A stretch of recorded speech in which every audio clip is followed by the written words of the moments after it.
ये एक horror slasher movie है। मूवी की स्टार्टिंग में हमें इंट्रो के साथ साथ एक बहुत ही बुरा पर्सन किसी का मर्डर करता हुआ दिखाई देता है, काफ़ी सारे लोगों का वन बाय वन बहुत ही ब्रूटली तरीके से। और हमें जहाँ पर एक रेड कलर की वॉल दिखाई देती है, यहाँ पर बहुत ही सारे यहाँ पर नाइफ टंगे हुए होते हैं और जहाँ पर काफ़ी लोगों का फेस टंगा हुआ होता है एनिमल्स के साथ। और हमें जहाँ पर एक फैमिली देखने के लिए मिलती है जो कि अपना काम कर रही होती है। तभी हमें वहाँ से एक लड़की भागती हुई दिखाई देती है और भागते भागते रोड पर जाती हुई दिखाई देती है। तभी हमें उसके पीछे एक और पर्सन देखने के लिए मिलता है जो कि उसके पीछे कटर लेके भाग रहा होता है, जिसने एक तरह से लेदर फेस पहना होता है। वो लड़की किसी तरह रोड पर जाके किसी से लिफ्ट मांगती है और वहाँ से भाग जाती है और हमें वो लेदर फेस वाला कटर पकड़ा आदमी घर में वापस जाता हुआ दिखाई देता है। यहाँ पर उस लड़की के सारे फ्रेंड्स मर जाते हैं। वो लड़की आगे जाके पुलिस को रिपोर्ट करती है और हमें एक शेरिफ घर के आसपास आता हुआ दिखाई देता है। शेरिफ उस घर के अंदर नहीं जाता और बाहर से थोड़ा सा शूट आउट करता है और हमें उस घर वालों से बात करता हुआ दिखाई देता है। तभी हमें यहाँ पर ये पता लगता है जब वहाँ पर और भी एक शेरिफ आता है और जहाँ पर हमें और भी काफ़ी सारे लोग देखने के लिए मिलते हैं जो सारे नेक्स्ट टाउन के होते हैं। अब मैं इस फैमिली के बारे में बताना चाहूँगा। ये फैमिली एक तरह से कसाई फैमिली है जो कि मतलब एक तरह से लोगों का मर्डर करती है। सारे मेंबर्स मर्डर नहीं करते, लेकिन उनमें से एक पर्सन है जो मर्डर करता है जिसका नाम है लेदर फेस। हमें एक्चुअली उसका नाम नहीं पता होता। तभी हमें जहाँ पर उस टाउन का मेयर आता हुआ दिखाई देता है और जहाँ पर उसके साथ और भी काफ़ी सारे लोग होते हैं। तभी हमें वो यहाँ पर शेरिफ उस मेयर को रोकता हुआ दिखाई देता है और ये बोलता है कि तुम्हें ये सब नहीं करना चाहिए, लेकिन मेयर ये बोलता है कि हम ईंट का जवाब पत्थर से देंगे। कि सभी उस घर पर डीजल की बोतलें फेंकने लगते हैं आग के साथ और शूट आउट करना स्टार्ट कर देते हैं। यहाँ पर सारे के सारे घर वाले वहीं पर जल जाते हैं और हमें लगता है कि कहानी खत्म हो गई है। वहाँ पर फिर से उस नाइट को वहाँ पर थिंग्स इकट्ठी करने लगते हैं जो वहाँ पर होते हैं। वो वहाँ से एक कटर को इकट्ठा करते हैं, कटी हुई लेग्स को इकट्ठा करते हैं और फिर काफ़ी सारा ब्रूटली स्टफ होता है। तभी हमें वहाँ पर एक पर्सन दिखाई देता है जो कि मतलब कुछ सामान को इकट्ठा करते करते एक लड़की को ढूंढता है और जहाँ पर उस लड़की के हाथ में एक छोटी बच्ची होती है और जहाँ पर वो उस छोटी बच्ची को अपने हाथ में लेता है और वहाँ से चला जाता है। सीन हमें टर्न होता हुआ दिखाई देता है और वो सारा टाउन और शेरिफ आपस में फोटो क्लिक करते हैं और जहाँ से चले जाते हैं। इस तरह से हमें टेक्सास चेनसो 2013 की स्टार्टिंग होती हुई दिखाई देती है, जहाँ पर हमें प्रेजेंट टाइम में सीन जाता हुआ दिखाई देता है और जहाँ पर हमें एक बहुत ही ब्यूटीफुल लड़की मीट को कट करती हुई दिखाई देती है, जिस लड़की का नाम होता है हीथर मिलर। अब आपको इस करैक्टर को याद कर लेना चाहिए। मूवी के मेन लीड में आपको एलेक्सेंड्रा डेड्रियो, तान्या और जहाँ पर डैन जेगर और ट्रे सॉन्ग्स देखने के लिए मिलेंगे। जहाँ पर हमें हीथर अपनी फ्रेंड तान्या से बात करती हुई दिखाई देती है और वहाँ पर वो जनरली अपने बॉयफ्रेंड्स के बारे में बात करती हैं और वहाँ से चली जाती हैं। यहाँ पर हमें हीथर अपने घर पर जाती हुई दिखाई देती है और एक पेंटिंग पे काम कर रही होती है। तभी हमें वहाँ पर रायन की एंट्री देखने के लिए मिलती है जो कि उसके साथ बात करता है और वो मुझे बोलता है कि आज मेरा मूड बहुत अच्छा है। यहाँ पर वो दोनों थोड़ा सा एंजॉय करने की कोशिश करते हैं और जहाँ पर हमें डोर बेल बजती हुई दिखाई देती है और रायन हीथर के लिए कुछ पोस्ट लेकर आता हुआ दिखाई देता है और जहाँ पर रायन जे बोलता है कि जे एक तरह से गवर्नमेंट की पोस्ट है जो तुम्हारे लिए आई है। हीथर उस पोस्ट को ओपन करती है तो उस पर लिखा होता है कि तुम्हारी ग्रैंड मदर की कुछ दिन पहले डेथ हो चुकी है और जो भी उनकी सारी प्रॉपर्टी थी वो तुम्हें सौंप दी गई है। अब जहाँ पर हीथर जे बोलती है कि मुझे तो ये लगता था कि मेरी ग्रैंड मदर की डेथ बहुत ही पहले हो चुकी है। तभी जहाँ पर रायन जे बोलता है कि कोई बात नहीं, हम तुम्हारी उस जगह को देखने के लिए जाएंगे। यहाँ पर हमें जब सीन टर्न होता हुआ दिखाई देता है और हीथर अपने पेरेंट्स के पास जाती हुई दिखाई देती है। तभी हमें सीन टर्न होता हुआ दिखाई देता है, हीथर अपने पेरेंट्स से बात करती हुई दिखाई देती है। तभी हमें यहाँ पर ये पता लगता है कि हीथर उनकी बेटी है जिसको उन्होंने उठाया था उस चेनसो वाले हाउस से। तभी हमें यहाँ पर जे देखने के लिए मिलता है, जब वो उनसे अपने रियल पेरेंट्स के बारे में पूछती है तो वो जे बताते हैं कि तुम गंदगी की पैदाइश हो, ऐसे ही समथिंग कुछ बात करते हैं और सीन टर्न होता है। तभी जहाँ पर हमें हीथर अपने रायन के घर में जाती हुई दिखाई देती है और जहाँ पर अपने ग्रैंडमा के हाउस में जाने की बात करती है, लेकिन हमें जहाँ पर जे देखने के लिए मिलता है उसके सारे फ्रेंड्स निकी, रायन और यहाँ पर हमें और भी उसके सारे फ्रेंड्स आपस में जाते हुए दिखाई देते हैं। तभी हमें नेक्स्ट सीन देखने के लिए मिलता है जब सारे वो टेक्सास के लिए निकल जाते हैं, म्यूट टेक्सास के लिए निकल जाते हैं। वो एक स्टोर से जहाँ पर ग्रोसरीज को इकट्ठा करते हैं और जहाँ पर बारिश होती हुई हमें दिखाई देती है। वहाँ पर हमें एक और पर्सन की एंट्री होती हुई दिखाई देती है जिसका नाम ड्रायल होता है। वो उनसे लिफ्ट मांगता है किसी तरह करके और वो सभी उनको लिफ्ट दे देते हैं। काफ़ी लंबे सफ़र के बाद, पूरी रात के सफ़र के बाद वो उस अपनी जगह को रीच कर लेते हैं, म्यूट टेक्सास को। म्यूट टेक्सास को रीच करने के बाद वहाँ पर एक बहुत ही बड़े घर के आसपास पहुँचते हैं और वहाँ पर एक बहुत ही बड़ा गेट होता है और वहाँ पर हमें एक वकील देखने के लिए मिलता है जो कि हीथर को उसके कागजात पकड़ाता है और जहाँ पर वो वकील हीथर को एक लेटर पकड़ाता है और स्पेशली उसे रीड करने के लिए बोलता है, बहुत ही बार रिपीट करके। तो हमें जहाँ पर सीन टर्न होता हुआ दिखाई देता है और सारे फ्रेंड्स घर के अंदर जाते हुए दिखाई देते हैं। यहाँ पर घर बहुत ही अच्छा होता है और यहाँ पर हमें हीथर ग्रेव्स के पास जाते हुए दिखाई देती है। यहाँ पर बाकी सब एंजॉय कर रहे होते हैं लेकिन हीथर उस घर की जांच पड़ताल कर रही होती है। तभी हमें नेक्स्ट सीन देखने के लिए मिलता है जब वो चारों के चारों ग्रोसरीज के लिए जाते हैं, शॉपिंग करने के लिए जाते हैं टाउन में, और पीछे से ड्रिल जे बोलता है कि मैं बस हमारा सफ़र यहीं पर तक था, मैं जहाँ से रेडी होकर निकल जाऊँगा। लेकिन वो एक तरह से थीफ होता है जो उस घर से चीज़ों को चुराना शुरू करता है। अब वो 1 बाय 1 सारे रूम्स को छानता है और वहाँ पर थिंग्स को चुराने लगता है, लेकिन गलती से वो उस डोर के पास पहुंच जाता है जहाँ पर हमें रेड वॉल देखने के लिए मिली थी। जब वो उस डोर को खोलने की कोशिश करता है तो वो डोर ओपन नहीं होता। काफ़ी टाइम कोशिश करने के बाद वो उस डोर को ओपन करता है और डोर को ओपन करने के बाद हमें वहाँ पर एक प्लेट सी पड़ी हुई दिखाई देती है जिसमें बहुत ही सारे बोन्स और एक गिलास पानी का पड़ा होता है। तभी हमें नेक्स्ट सीन देखने के लिए मिलता है जब वो उस डोर को ओपन करता है तो पीछे से उस पर कोई बहुत ही बुरी तरह से अटैक कर देता है। इतनी ब्रूटली अटैक करता है कि आप देखने में भी आपको थोड़ा सा अजीब लगेगा। तो वहाँ पर हमें ड्रेल की एंट्री खत्म होती हुई दिखाई देती है। अभी हमें जहाँ पर बाकी सब टाउन में शॉपिंग करते हुए दिखाई देते हैं और जहाँ पर हमें एक शेरिफ की एंट्री होती हुई दिखाई देती है जिसका नाम होता है डिप्टी कार्ल, जो कि उस लड़की से बात करता है, इधर से वहाँ से चला जाता है। और जहाँ पर हमें मेयर की भी एंट्री देखने के लिए मिलती है, बर्ट की।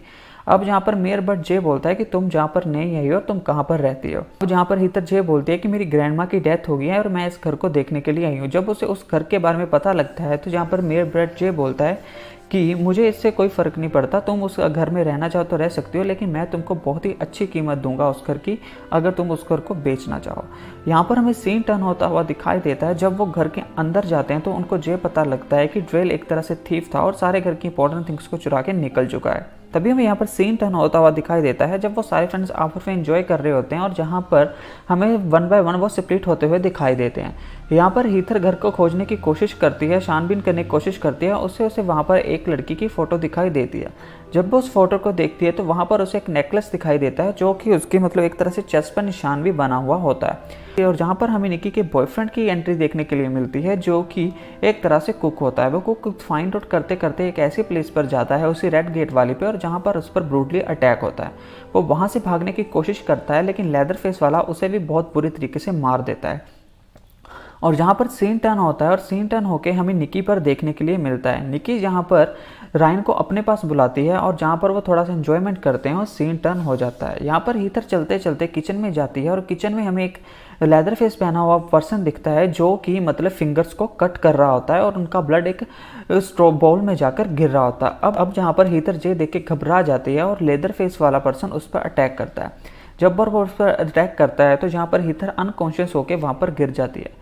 अब जहाँ पर हीथर किसी तरह करके वहाँ से भागने की कोशिश करती है जिसमें वो कामयाब भी हो जाती है, लेकिन लेदर फेस वाला पर्सन उसी के पीछे भागने की कोशिश करता है। जहाँ पर हीथर किसी तरह करके एक ग्रेव में जाकर छुप जाती है, लेकिन उसकी आवाज़ इतनी ऊंची होती है कि वो उसको कैच कर लेता है और उसको कटर से कट करना शुरू कर देता है। और जहाँ पर हमें रायन और निकी की भी एंट्री होती हुई दिखाई देती है। अब वो जहाँ पर हीथर को छोड़कर रायन और निकी के पीछे जाने लगता है और हमें फिर से ये देखने के लिए मिलता है कि वो किसी तरह से वहाँ पर बच के निकलते हैं गाड़ी में, लेकिन गेट बंद होता है। लेकिन वो गेट बंद होने के बावजूद भी थोड़ा टाइम वहाँ पर रुकते हैं और वहाँ से भाग जाते हैं थोड़ी सी ब्रोल के बाद। जैसे ही वो भागने की वहाँ से कोशिश करते हैं थोड़ा आगे जाके, और जहाँ पर लेदर फेस पहना पर्सन उस गाड़ी के टायर को कट कर देता है कटर से और उनकी गाड़ी आगे जाके पलट जाती है। यहाँ पर हमें वो तीनों बहुत ही बुरी हालत में एक जंगल में गिरे हुए दिखाई देते हैं और हमें जहाँ पर रायन की कहानी खत्म होती हुई दिखाई देती है और जहाँ पर हमें सिर्फ निकी बचती हुई दिखाई देती है जिसको भी एक तरह से वो थोड़ा सा कटर से कट कर देता है। तभी हमें यहाँ पर सीन टर्न होता हुआ दिखाई देता है। लेदर फेस वाला पर्सन हीथर के पीछे भागता हुआ दिखाई देता है। हीथर यहाँ पर हमें एक फेस्टिवल में जाती हुई दिखाई देती है और हमें यहाँ पर लेदर फेस वाला पर्सन उसके पीछे भागता हुआ दिखाई देता है। पर लेदर फेस वाला पर्सन किसी पर भी अटैक नहीं करता, सिर्फ हीथर पर ही अटैक करता हुआ दिखाई देता है। यहाँ पर हीथर किसी तरह करके उस डिप्टी से मिलती है, कोप से मिलती है, और जहाँ पर कोप उसको किसी तरह से अपने ऑफिस में लेकर आता है और हमें वही शेरिफ हूपर देखने के लिए मिलता है जो कि पास्ट में इंसिडेंट में वहाँ पर अवेलेबल था। जहाँ पर हमें हीथर उस घर के बारे में बात करती हुई दिखाई देती है कि हम बोलते हैं कि मुझे वो प्रॉपर्टी माँ की डेथ के बाद मुझे मिली है और मैं उस घर को देखने के लिए आई थी, लेकिन वहाँ पर हमें एक लेदर फेस वाला पर्सन देखने के लिए मिला जिसने मेरे सारे के सारे फ्रेंड्स को कट कर दिया, एक तरह से बहुत ही ब्रूटली मर्डर कर दिया। यहाँ पर हमें एक और शेरिफ देखने के लिए मिलता है जो कि उस घर की ओर जाता है और जहाँ पर हमें दूसरी और मेयर की भी एंट्री ऑफिस में होते हुए दिखाई देती है। अब दूसरा शेरिफ वहाँ पर उस वीडियो कॉल के दौरान उन सबको दिखाने की कोशिश करता है और मैं यहाँ पर दूसरी ओर हीथर वहाँ पर पड़े उस घर के एविडेंस पढ़ते हुए दिखाई देते हैं पास्ट इंसिडेंट के, और जहाँ पर हमें ये देखने के लिए मिलता है कि किस तरह से उस घर के पर्सन को जिंदा जला दिया गया था और किस तरह से बाकी सारी फैमिली उसकी किस तरह से लोगों को कट करती थी, ब्रूटली मारती थी। यहाँ पर हमें सीन टर्न होता हुआ दिखाई देता है और सीन टर्न होकर हमें प्रेजेंट वाले शेरिफ पर देखने के लिए मिलता है जो कि मतलब घर में जांच पड़ताल करने के लिए जाता है। यहाँ पर वो वीडियो कॉल के दौरान उन शेरिफ्स को भी दिखा रहा होता है, मेयर को भी, जो वहाँ पर क्या क्या होता है। जैसे ही वो वहाँ पर एंटर होता है तो वो उस रूम में पहुंचता है। वहाँ पर निकी को एक आइस बॉक्स में रखा हुआ होता है। जब वो उस आइस बॉक्स को ओपन करता है, जैसे ही निकी वहाँ से अचानक उठती है तो वो उस पर शूट आउट कर देता है गलती से, और जहाँ पर निकी की हमें कहानी खत्म होती हुई दिखाई देती है। यहाँ पर हमें हीथर एक तरह से उस ऑफिस से भागती हुई दिखाई देती है और अपने वकील को कनेक्ट करती है। हमें जहाँ पर वो वकील और हेथर आपस में मिलते हुए दिखाई देते हैं। यहाँ पर वो वकील ये बोलता है कि बहुत समय पहले यहाँ पर इस घर पर बहुत ही बुरा अटैक हुआ था और जहाँ पर उस घर के सारे मेंबर्स को जिंदा जला दिया गया था। जो तुम लेदर फेस वाला ब्रदर देख रही हो, पर्सन देख रही हो, वो एक तुम्हारा कजन ब्रदर है। तभी हमें यहाँ पर ये देखने के लिए मिलता है जब वो उस टाउन के लोग उस वकील पर ही अटैक करना शुरू कर देते हैं। यहाँ पर हमें वही यंग डिप्टी देखने के लिए मिलता है जो कि मतलब हीथर को अपनी कार में बिठा के ले जा रहा होता है। हमें जहाँ पर ये लगता है कि वो हीथर की हेल्प कर रहा है, वो मेयर के साथ पार्टनरशिप कर चुका होता है और जहाँ पर हमें ये देखने के लिए मिलता है कि वो हीथर को घसीटते हुए एक यहाँ पर कसाई घर में लेकर आता है और जहाँ पर कसाई घर में लाने के बाद वो यहाँ पर हीथर को एक बहुत ही बुरी तरह से टाई कर देता है और यहाँ पर उसको कट करने की कोशिश करता है। यहाँ पर हमें मेयर और एक और उसका फ्रेंड देखने के लिए मिलता है जो कि कटर को अपने हाथ में लिए उस कसाई घर में आते हैं। अब वो उस कसाई घर में आकर हीथर को कट करने की कोशिश करते हैं, लेकिन बैक से हमें वो लेदर फेस पहना हुआ लड़का आता हुआ दिखाई देता है। अब वो लेदर फेस पहना हुआ पर्सन फिर से हीथर को कट करने की कोशिश करता है, लेकिन कट करने के बाद हमें ये देखने के लिए मिलता है कि उसे उसकी नेक पर वो निशान देखने के लिए मिलता है नेकलेस का, और उसे वो छोड़ देता है और उसकी वो सारी की सारी चेन्स को कट कर देता है। तभी हमें यहाँ पर ये देखने के लिए मिलता है कि मेयर और उसका फ्रेंड हीथर लेदर फेस वाले पर्सन पर अटैक करना शुरू कर देते हैं और जहाँ पर हमें पास्ट वाले कोप की एंट्री होती हुई दिखाई देती है जिसका नाम होता है शेरिफ हुपर। यहाँ पर भी हमें ये देखने के लिए मिलता है जब यहाँ पर हमें ये लगता है कि मेयर को बड़ा हाथ मिलने वाला है, लेदर फेस वाला पर्सन को एक कट करने वाली मशीन में डाल देता है और जहाँ पर हमें मेयर के बहुत सारे टुकड़े होते हुए दिखाई देते हैं पीसीज में, और इस तरह से हमें स्टोरी का एंड होता हुआ दिखाई देता है। हमें फाइनली हीथर उस लेटर को पढ़ती हुई दिखाई देती है जिसमें लिखा हुआ होता है उसकी ग्रैंडमा ने कि ये कहानी बहुत ही लंबे समय से चलती आ रही है और जहाँ पर जिसको तुमने अपने लेदर फेस वाले पर्सन को देखा है वो तुम्हारा एक्चुअल में कज़न है। हम सभी ने अपनी वो ड्यूटी निभाई है, अब तुम्हारा ड्यूटी टेक ओवर करने का चांस है। और जहाँ पर हमें ये देखने के लिए मिलता है किस तरह से वो लेदर फेस वाला पर्सन फिर से उसी रूम में वापस चला जाता है और जहाँ पर हमें हीथर फिर से उसको खाना देती हुई दिखाई देती है और वहाँ से मूवी खत्म होती हुई दिखाई देती है। इस तरह से हमें टेक्सास चेनसो की कहानी खत्म होती हुई दिखाई देती है। टेक्सास चेनसो एक बहुत ही लंबे समय से चलती आ रही फ्रेंचाइज है जिसमें आपको different kind of cost change होती हुई दिखाई देती है, लेकिन स्टोरी ऑलमोस्ट सेम ही रहती है। मेरे अकॉर्डिंग ये मूवी मतलब रॉन्ग टर्न से रिलेटेड मूवी है। आई होप कि आपको हमारी ये स्टोरी अच्छी लगी हो। अगर अच्छी लगी हो चैनल को सब्सक्राइब कर देना, वीडियो को लाइक कर देना। मिलेंगे हमारी नेक्स्ट वीडियो में, तब तक के लिए बाय बाय।